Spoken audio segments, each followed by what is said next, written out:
బన్నివాస్ గారు, అది ఏ certified film అంటున్నారు, హారర్ అంటున్నారు. సో దీనికి ఒక restricted set of audience set ఉంటుంది.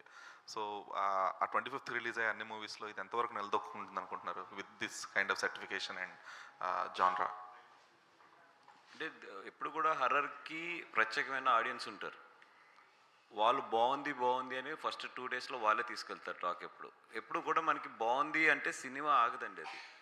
అది ఏ సర్టిఫికేట్ అవ్వచ్చు, యూ సర్టిఫికేట్ అవ్వచ్చు, ఏదన్నా. ఎందుకంటే వీ హ్యావ్ నియర్లీ మనకి 1.4 బిలియన్ పీపుల్ మనం ఉన్నాం.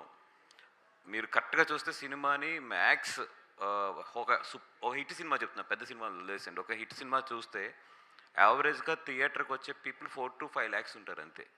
ఇది అవుట్ ఆఫ్ 1.4 బిలియన్ నుంచి.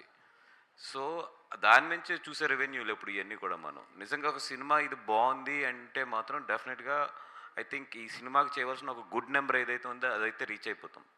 అక్కడ వరకు డౌట్ లేదు. And this is what call like budget కంట్రోల్లో అయిన సినిమాయే కాబట్టి ఈ సినిమా హార్డ్లీ 4 to 5 crores మనకి షేర్ చేసినా కూడా సూపర్ హిట్ సినిమా ఇది. వన్ లాస్ట్ క్వశ్చన్ అండి.